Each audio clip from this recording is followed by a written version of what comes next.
Is that an invisible TV? Yeah, they're saying it's going to come out any day now. Wow, a see through TV. I have seen it all. Hey, this is MichelleSpiva, your practical priestess of wisdom, and I want to welcome you to today's podcast of Wisdom Smack. Mwah! So join me on the flip as we get into talking about invisible when not in use. I'll see you on the flip.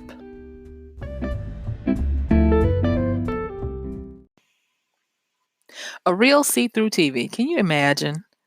Now, I saw the picture of it, and they said it was a concept where Panasonic is actually working on what they call a glass see through TV. And what it's made to do is when you are using it, it works like a very good TV. But when it's not, it's supposed to become invisible and fade into the black background where it is not obtrusive to the landscape of your aesthetic. And so it got me to really thinking about how I see a lot of similarities with that, with the way things are. Maybe it's a phase, maybe it's just how you can be, but there are many times when people become invisible when not in use. And so at first I looked at it as a oh, kind of thing because I mean, when I was younger, I easily felt that way. I was like, "Oh, so you only want to notice me when you need something from me." But that was, a younger, immature me. And then I thought about it like, oh, so I'm not the it girl. I don't look like, what is the current or the trendy at the time aesthetic for beauty. So I'm only useful when you need me to do something, so I'll be the first to admit I was all up in my feelings. Yeah, I was. But then as a creative, I really kind of felt that way because I was so used to people just looking at me for the creations and the ability of what I could do instead of seeing me. And thus, I would only get the calls, only get the reach outs when someone needed me to create something for them. And I worked on that for a little while because I was like, this should not upset or bother me or get me off balance as much. And looking back over the years of going through those processes, when I saw that TV, it kind of like brought that back up. And wisdom was so good that I started to realize how far I've come with having to work with that. And so I don't have all the answers. Like I said, this is not a podcast about trying to tell you all the answers. It's just exploring some things, giving you some food for thought, and maybe giving you some inspiration so that you can get more of the wisdom smack. So if I can shortcut it for you, that's great. All right, so let me tell you a little bit of the wisdom that I got once I licked my wounds and started to move on. And the funny thing is for what I went through, I found out, yeah, you're not alone. Everybody feels like that. So let's get into it. All right. So the biggest thing I want to say here is that when we are in our formative stages, younger, teenage years, 20s, maybe even into the 30s, we have a need to have community. If you'll notice that when you are young, you might have a little small circle of friends. And then it's when you start to get into your teen years that you start forming packs and gangs and those types of things where you start to have many friends.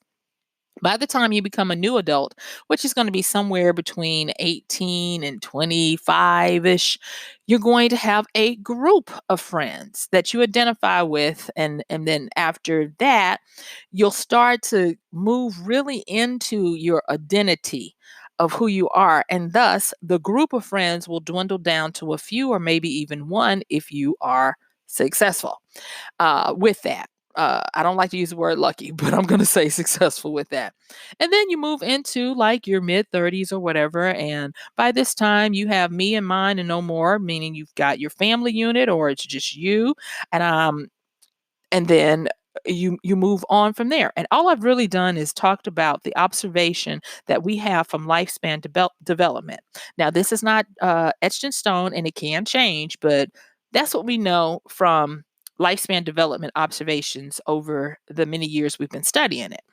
And I said that to say that this thing called confidence, uh, is built when you're able to find a sense of belonging, meaning that you're able to find where you belong in a group or in people. And that's another reason why a lot of people uh, even deal with groups and even want to be seen, appreciated, recognized, because they're, whether they know it or not, they are trying to either build, establish, or maintain their confidence.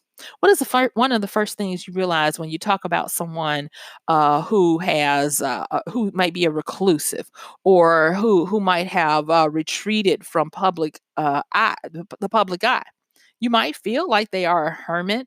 And when we talk about people who are hermits, we don't think of them as being very confident. No, we think of them as shirking back in the dark.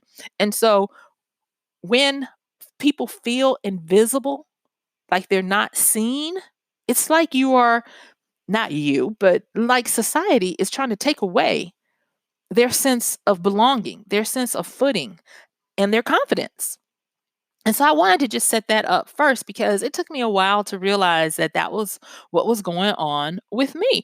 And yeah, I had act out tendencies and behaviors during those formative years because I really was trying to assert my standing and my sense of self uh, in, confidence. And I mean, going from being a shy, meek child to uh, becoming part of a group to um, becoming part of I didn't even realize I was in a clique, y'all. I didn't even realize I was quote unquote in the in crowd until I was an adult and looked back on my teen years. But just even all of the stuff I did at that time was surrounded around this, only to come back full circle and be able to be invisible when not in use. And I'm going to say this, at this particular time in my life, I'm very happy to be able to be invisible when not in use.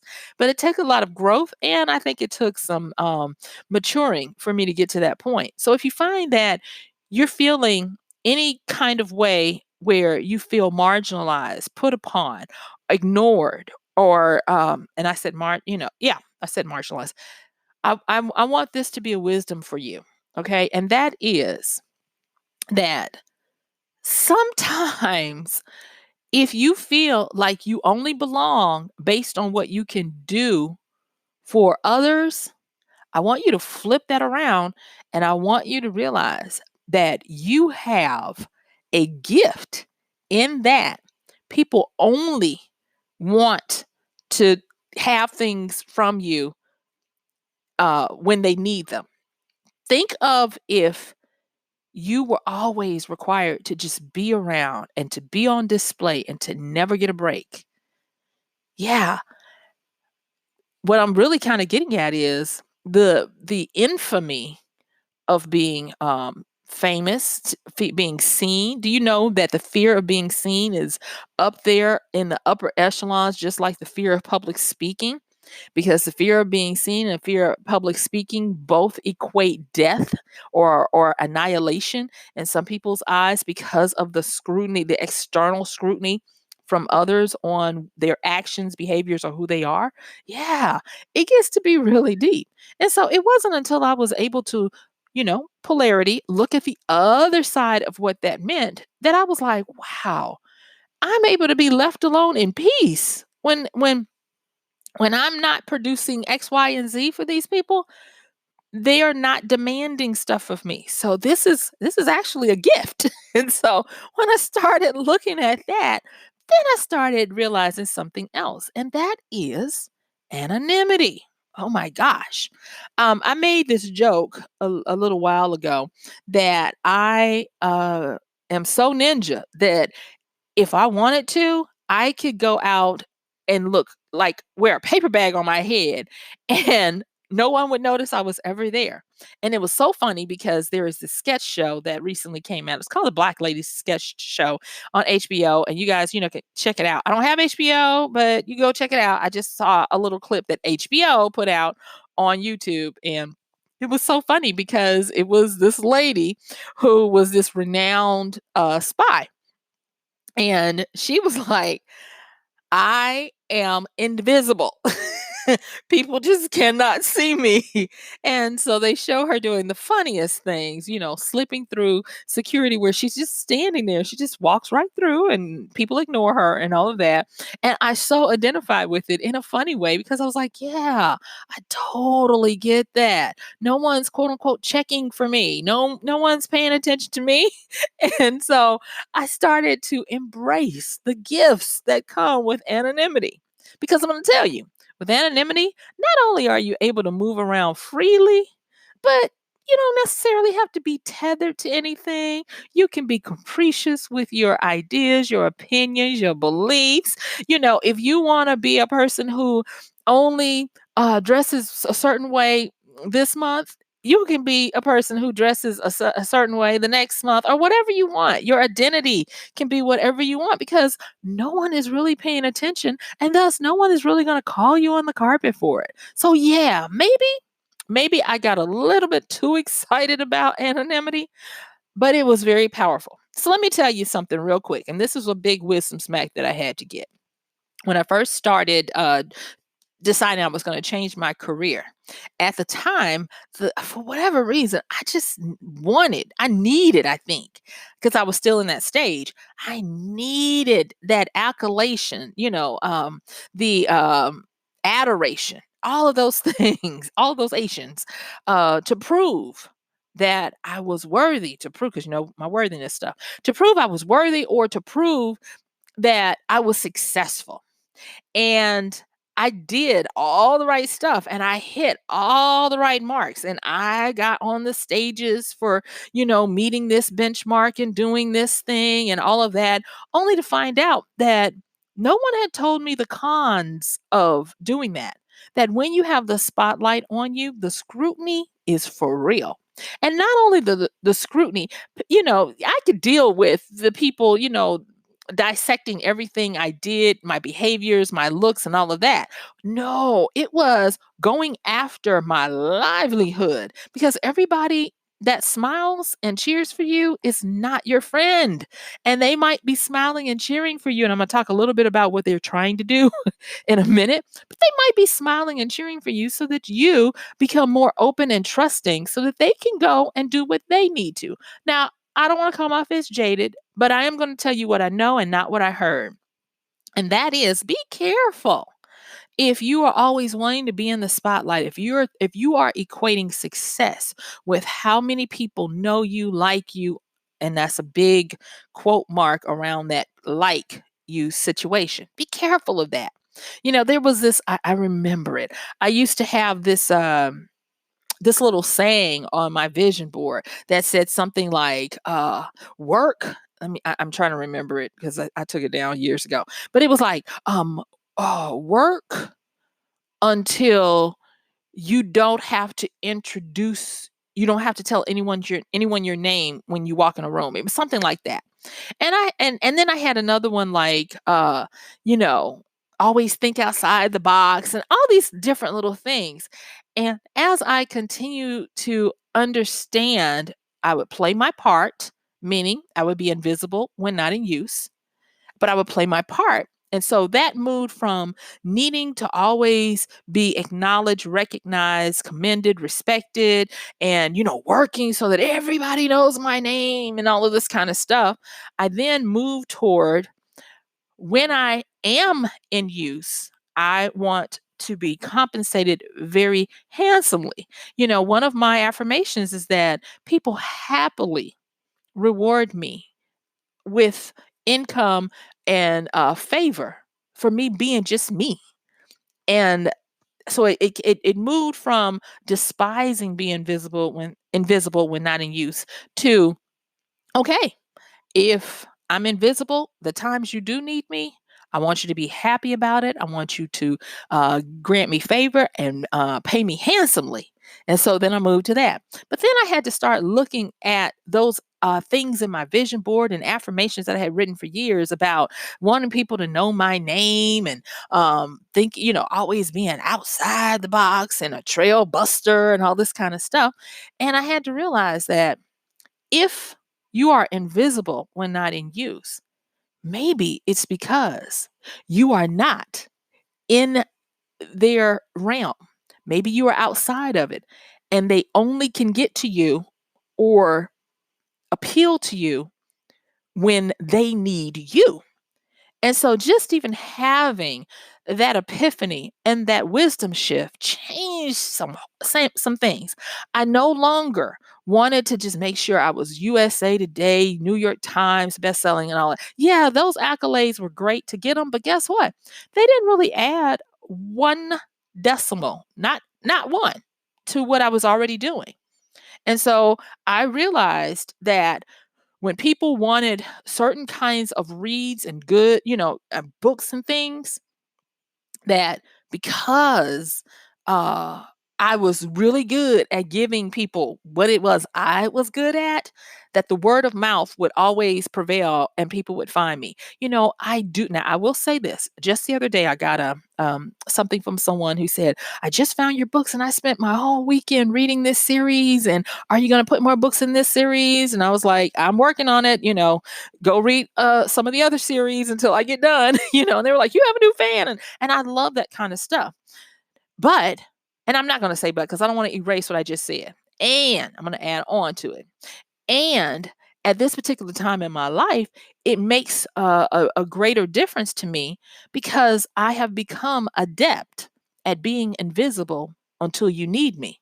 You see, if someone, and this is where the wisdom smack is going to come in, and hopefully this is going to help you. And thank you for listening to me talk about me. Now let's talk about you, okay? Because this is really about you. So, if you find that you feel like you're only invisible when in you, I mean invisible all the time when you're not in use, when somebody doesn't want something from you, rejoice, be happy about it, because having a certain amount of anonymity means that you can move freely about. You can do what you need to do. You don't realize the gift of anonymity until it's gone. Imagine always being the goldfish in the fishbowl in the center of the room where all eyes are on you and everything you do is scrutinized and everybody is always coming for you and after you and everybody wants a piece of you. That's prison. And so I had to learn, and I didn't even get quote unquote real famous, but I got just a bit of a taste of it, like, oh, I want no parts of this. And so it became great because I was able to take that knowledge, that experience, and I was able to start to make full use of the precious gift that I have, that I can basically chill, do what I want when people are not specifically looking for what I create and what I can bring to the table. And I love that. I love that. And so this is the next part that I wanna bring up, that it took me a while to get to. And that is, if you are blessed with this gift, because yes, this is actually a gift. If no one seems to be checking for you, and when I say checking for you, if no one seems to be always looking for you, and no one is stalking you, no one is trying to uncover every aspect of your life, be thankful and be grateful, because what you can do is you can become adept at anonymity and even at secrets. And an adept is a person who has become a master of something. And what I found is that when you are invisible, you can move and do some things, whether you are growing yourself or whether you are growing in the knowledge of other things that you need to do. Yesterday's podcast, I talked about not letting your plans be known. And what I didn't say in the podcast is that I've been having to tell people this a lot. A lot of times people think that their value and their worth, because remember, we talked about confidence, their value and their worth is based on how they can fit into a group. And so people start to spout and tell all their business, tell all their plans, thinking this is going to ingratiate me with this crowd or this group, and then I'll be loved, and because I showed all this value and all this kind of stuff, only to find out that they laughed in your face, took everything you said, and then went and did it faster and maybe even better than you did. So I didn't want that to continue to be happening to people because it seems to be happening more and more. And one person was like, "Where's the morality?" And I'm like, "You have to understand, this is a dog eat dog world. Everybody's morality is not the same. So don't think that you're going to rail against, it's kind of like boxing with the wind. You're not going to win. So that means keep your mouth shut. Thank goodness for your invisibility and work while no one is looking for you." And that brought me to another thing. I was dealing with a client and they were so busy trying to figure out, how do I become number one? And I had to just stop her and ask, what happens when you become number one? What does that mean for you?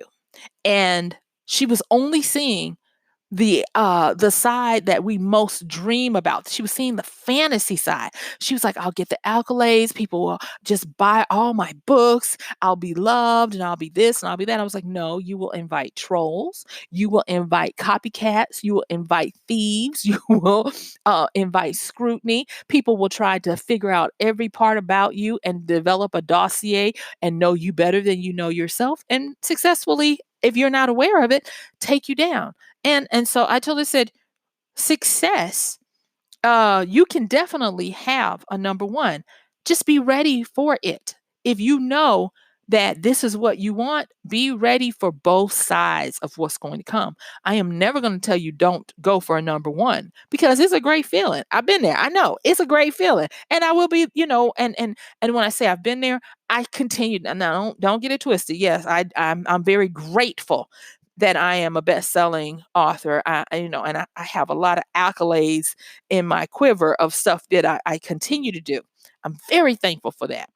But going through what I have gone through and understood the pros and cons of both sides, wisdom is now saying, you know what? Be happy. And there is Apostle Paul.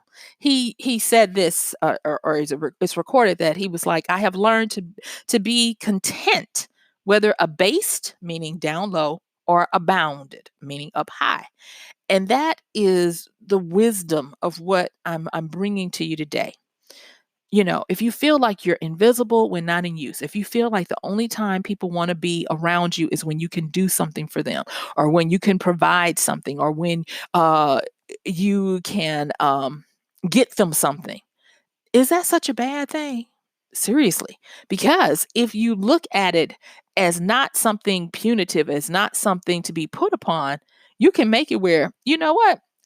If that's the only time you want to see me, great. Pay me, do what I need, or grant me this, or grant me that, and then you will actually be able to make the best of that. And then the times when you are invisible, there's so much more you can grow and learn in.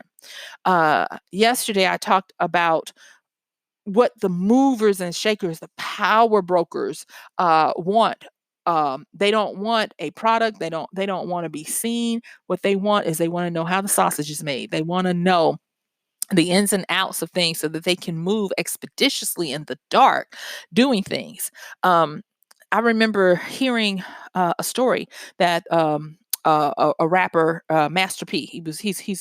He's a established person in the game, and he said when he was young and just coming out, this guy offered him a $20 million deal, and he had to sit back and he thought. He says, if he's offering me 20 million to be on the forefront, and I've never heard of him before now, then what must I really be worth?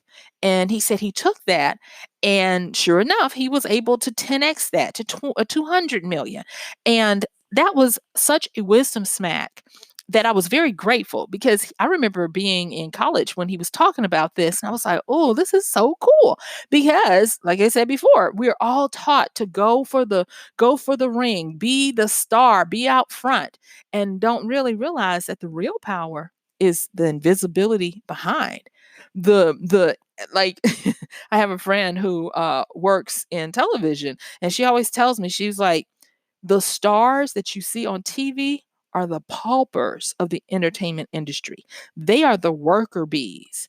She was like, You don't understand real accumulation of financial wealth until you see the secret deal makers, the power brokers, the invisible hands behind everything that goes on.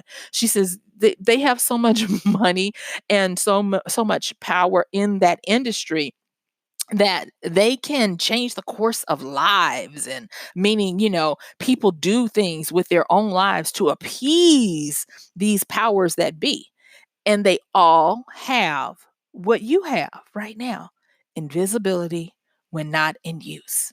And so that is one of the most powerful things that you can broker in right now.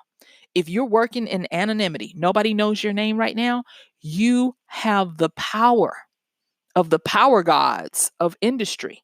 Do you know how long they truly work to stay anonymous, to stay secretive, to stay being the invisible hand of power moving?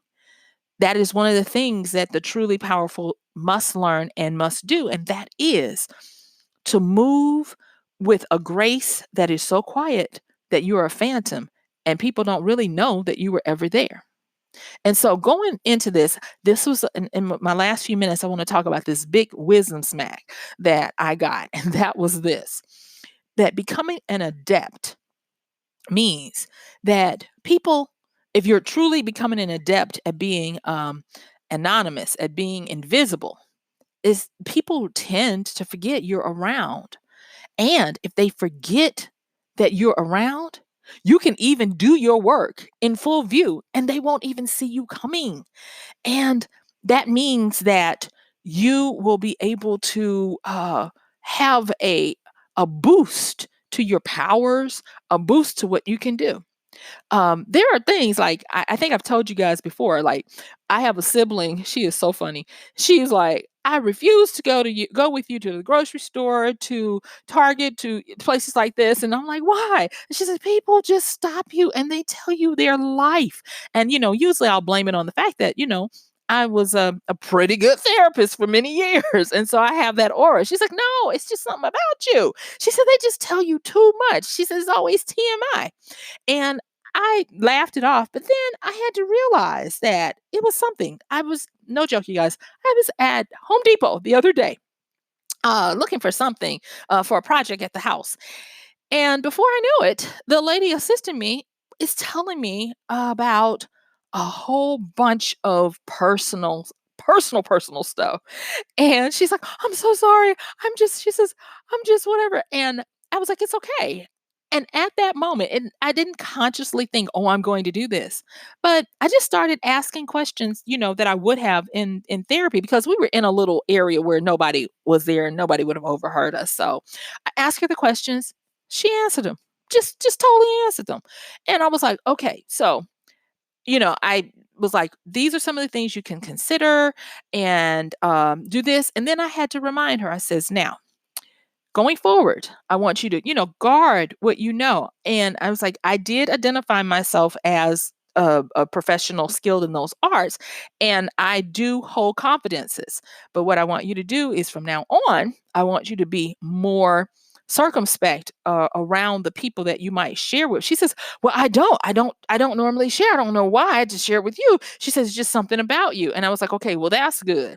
And I just told her, I says, because whether you know it or not, you could be revealing vulnerabilities to people who don't have your goodwill at heart. And she was like, yes, I understand that. Thank you so much. And she's like, I still appreciate your time and, the efforts and things, because she was dealing with some real stuff. And so I didn't have any specific person to refer her to, but I was like, this is where you can go to get support on this and that, and if you're not ready to see someone directly, here are some groups and those types of things. And so it ended up being a win-win. But when I looked back at that, I was like, oh my God, I think I'm becoming an adept in secrets, because like my sister said, people tell you their deepest, darkest secrets. So I was like, that's because they know they're not going to hear it anymore. And they know it's not a judgment. And I really, truly believe it is because of those years learning to be content with being invisible until someone was ready for to use what I could offer. And so making that little shift from being upset about it to understanding its beauty is a wonderful thing. So if you find that this is something that happens to you, f- and you've not been feeling good about it, flip it and understand that it really is a blessing.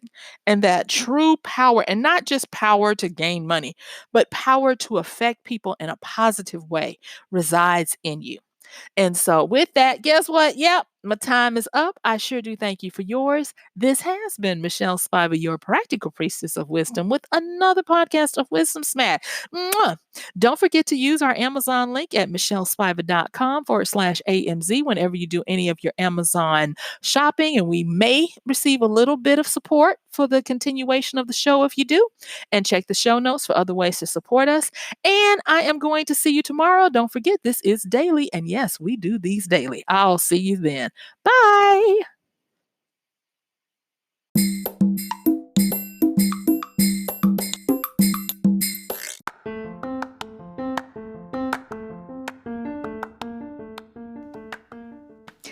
And that's going to do it for today's podcast of Wisdom Smack with Michelle Spiva.